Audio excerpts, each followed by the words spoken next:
नमस्कार दोस्तों, आप सभी का आपके YouTube channel youth star online classes में स्वागत है। दोस्तों, जवाहर नवोदय विद्यालय के क्लास 6 का जो एडमिशन फॉर्म है वो आ चुका है। साथ ही आपका जो नोटिफिकेशन है उसमें एक फॉर्म भी दिया गया है जिसको कि 31 जनवरी तक आपको भरना है। तो इस फॉर्म को आप कैसे भरेंगे, सही तरीके से भरने का जो तरीका है वो क्या है, सभी बातों पर विस्तार चर्चा करेंगे। चलिए स्टार्ट करते हैं और देखते हैं कि इस फॉर्म में क्या क्या और कैसे भरना है। दोस्तों, उससे पहले ये देखिए फॉर्म है आपका, जिसको कि 31 जनवरी से पहले आपको ये भरना है। इस फॉर्म को भरने से पहले एक बात जो है वो बता दूं मैं आपको कि जो क्लास 6 का जो एडमिशन फॉर्म आया है वो आप सरकारी रिजल्ट पर भी जाकर भर सकते हैं। ठीक है, आप ऑफिशियल वेबसाइट अगर आपको नहीं पता है या प्रॉब्लम आ रही है तो आप सरकारी रिजल्ट पर जाकर भी आराम से उसको रजिस्ट्रेशन कर सकते हैं, लॉगिन करके अपना फॉर्म सबमिट भी कर सकते हैं। यहाँ पे सारी डिटेल दी हुई है। जनरल, ओबीसी और ईडब्ल्यूएस कैंडिडेट के लिए 1 रुपये भी फीस नहीं है, यानी ये निःशुल्क फॉर्म है। एससी, एसटी, फिजिकल हैंडीकैप, चाहे किसी भी कैटेगरी की महिला हो, किसी के लिए भी कोई शुल्क नहीं लग रहा है इसमें। ठीक है, बात करें कि आपका फॉर्म कब से स्टार्ट हो रहा है तो 2 जनवरी से आपका ये फॉर्म भरना स्टार्ट हो रहा है, जो कि 31 जनवरी तक भरा जाएगा। ठीक है, यानी लास्ट डेट इस फॉर्म की कब है? 31 जनवरी है। वहीं पर बात करें आपकी एग्जाम कब होगी तो आपका एग्जाम 29 अप्रैल को कराया जाएगा। ठीक है, 29/4/2023 को आपका एग्जाम कराया जाएगा और आपकी जो रिजल्ट है वो जून में आ जाएगी। बात करें कि कितने एज तक आप ये फॉर्म भर सकते हैं, तो जिन भी बच्चे को ये फॉर्म भरना है उनकी एज 1/5/2011 से 30/4/2013 के बीच में होनी चाहिए। अगर इससे ज़्यादा, इससे कम है या इससे ज़्यादा है तो आप फॉर्म नहीं भर सकते।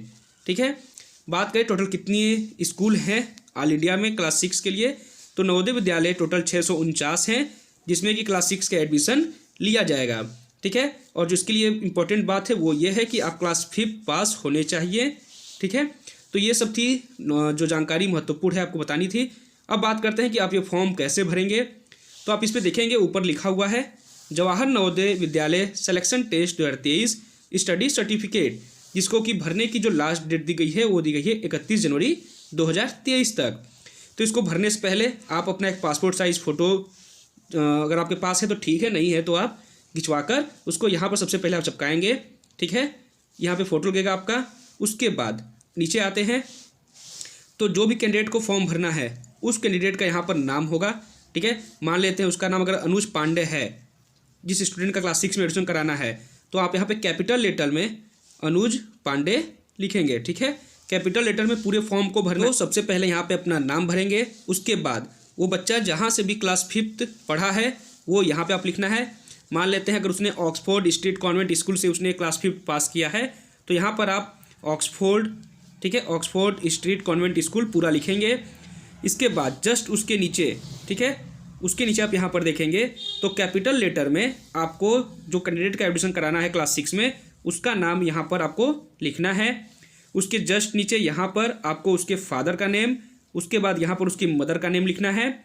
उसके बाद अगर कोई भी गार्जियन है तो उस गार्जियन का यहाँ पर, जिससे अगर उसके माता पिता नहीं हैं, अगर वो मामा के यहाँ रह के पढ़ता है तो यहाँ पर मामा या मौसा या मौसी जिसके यहाँ भी वो रह के पढ़ता है उसका नाम और साथ में उससे उसका रिलेशन क्या है वो यहाँ पर आपको मेंशन करना है। नीचे आते हैं तो यहाँ पर आप देखेंगे डेट ऑफ बर्थ, जो बच्चे की जन्मतिथि है। मान लेते हैं बच्चे की जन्मतिथि है 8/12/2011। ठीक है, तो यहाँ पर 0, यहाँ पर 8, उसके बाद मंथ में जाएंगे तो 1 2 यानी 12 और ईयर में जाएंगे तो 2011। ऐसे आपको ये डेट ऑफ बर्थ भरनी है। उसके बाद यहाँ शब्दों में भरना है।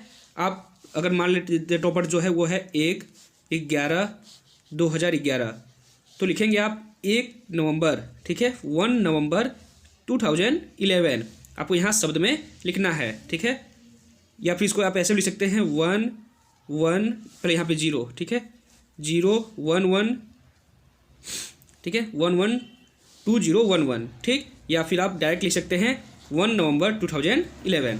उसके बाद यहाँ पर अगर वो लड़का है तो बॉय पे, यदि वो लड़की है तो गर्ल्स पे आपको टिक करना है। ठीक, उसके बाद उसकी कैटेगरी जो भी होगी, अगर वो जनरल कैटेगरी से है, ओबीसी कैटेगरी से है या फिर एससी एसटी से है तो जिस भी कैटेगरी से वो रहेगा उसको टिक करना है आपको। ठीक है, उसके बाद नीचे आते हैं तो अगर बच्चा फिजिकली हैंडीकैप है, ठीक है, तो आपको ये जो कॉलम है वो भरना है। अगर आप फिजिकली हैंडीकैप नहीं है तो इसको नहीं भरना, इसको छोड़ देना है। तो अगर आपको सुनने में समस्या है, देखने में समस्या है, या फिर जिस भी तरह का आपका फिजिकल हैंडीकैप आप हैं, उस पर आपको यहाँ टिक करना है। उसके बाद कितनी जो सर्टिफिकेट आपका होगा उस सर्टिफिकेट पे लिखा होगा कि कितने % आप डिसेबल हैं, तो यहाँ पे आपको अपना परसेंटेज मेंशन करना है। आगे आते हैं तो यहाँ पर बच्चे का आधार कार्ड नंबर डालना है। ठीक, 12 अंक का आधार कार्ड नंबर होता है, उस 12 अंक को यहाँ पे आपको भरना है। उसके बाद यहाँ पर मोबाइल नंबर, जो पेरेंट्स हैं उनका मोबाइल नंबर आप यहाँ पे भरेंगे। उसके बाद जो एड्रेस है, एड्रेस को आपको यहाँ लिखना है। जैसे मान लेते हैं उसके विलेज का नाम सिहोरी है, तो यहाँ पे सिहोरी, पोस्ट अगर नंदगंज है तो नंदगंज, ठीक है, डिस्ट्रिक्ट गाजीपुर है तो गाजीपुर, तो यहाँ पे विलेज, फिर पोस्ट, उसके बाद डिस्ट्रिक्ट यहाँ पे मेंशन कर देना है आपको। उसके जस्ट नीचे यहाँ पर पेरेंट्स का ईमेल आईडी डालना है, या फिर बच्चे का अगर ईमेल आईडी है तो बच्चे का ईमेल आईडी भी आप डाल सकते हैं। बच्चे के ऊपर यदि कोई हाथ पैर पे तिल है या कोई कटे पीटे का निशान है तो आपको यहाँ मेंशन करना है। ठीक है, कैंडिडेट का जो भी चिन्ह या तिल होगा उसको मेंशन करेंगे। उसके बाद आपको यहाँ पर एनुअल इनकम मेंशन करना है कि आपकी वार्षिक सैलरी कितनी है, वो यहाँ पर आप लिखेंगे। उसके बाद नेशनलिटी में आप इंडियन, कोई भी होगा वो इंडियन ही होगा, तो आप यहाँ पे इंडियन लिखेंगे। और यहाँ पर उसके बाद साइड में रिलीजन यानी धर्म है, तो धर्म में आप क्या लिखेंगे, जैसे हिंदू है तो हिंदू, यदि आप मुस्लिम हैं तो मुस्लिम, सिख हैं तो सिख, ईसाई हैं तो ईसाई, जो भी आपका रिलीजन है उसको यहाँ पे आपको मेंशन करना है। उसके बाद आप किस मीडियम में एग्ज़ाम देना चाहते हैं, ठीक है, हिंदी में या फिर इंग्लिश में या फिर कोई अदर लैंग्वेज, जिस लैंग्वेज में आप एग्ज़ाम देना चाहते हैं, जिस मीडियम में, वो मीडियम आपको यहाँ भरना है। उसके बाद नीचे जब आप आते हैं तो यहाँ पर एक तरफ क्लास 3 का, एक तरफ क्लास 4 और एक तरफ क्लास 5 के बारे में यहाँ पे सारे डिटेल भर रहे हैं। तो पहले बात करते हैं क्लास 3 की। तो यहाँ पर आपने किस स्कूल से क्लास 3 का एग्ज़ाम पास किया है, उस स्कूल का नाम यहाँ लिखना है। किस स्कूल से आपने क्लास 4 का एग्ज़ाम पास किया है, क्लास 4 के स्कूल का नाम यहाँ, और क्लास 5 के स्कूल का नाम यहाँ। कोई बच्चे अगर तीनों जो क्लास है वो एक ही स्कूल से पास किए हैं तो तीनों में एक ही स्कूल का नाम होगा। यदि किसी बच्चे ने 3rd और 4th किसी एक स्कूल से और क्लास 5th किसी दूसरे स्कूल से पढ़ा है तो यहाँ पर एक जो क्लास 3 और 4 का स्कूल है उसका नाम और यहाँ पे 5th के स्कूल का नाम लिखना होगा। उसके बाद जो आपका स्कूल है क्लास 3 का वो रूरल एरिया में है या अर्बन एरिया में है। जिस भी एरिया में है, रूरल होगा तो रूरल लिखेंगे, अर्बन एरिया होगा तो अर्बन एरिया यहाँ पे लिखना होगा। उसके बाद आपने क्लास 3 में एडमिशन कब लिया था वो डेट लिखनी है, कब आप वहाँ से पास हुए हैं वो यहाँ लिखना है। उसके बाद जो नेम ऑफ द ब्लॉक, यहाँ पर आपको अपने ब्लॉक का नाम लिखना है, जिस ब्लॉक में आपका स्कूल है उस ब्लॉक का नाम यहाँ रहेगा। आपका स्कूल किस डिस्ट्रिक्ट में है, डिस्ट्रिक्ट का नाम रहेगा। उसके बाद लास्ट में आपको उस स्टेट का नाम डालना है जिस स्टेट में आपका वो स्कूल पढ़ता है।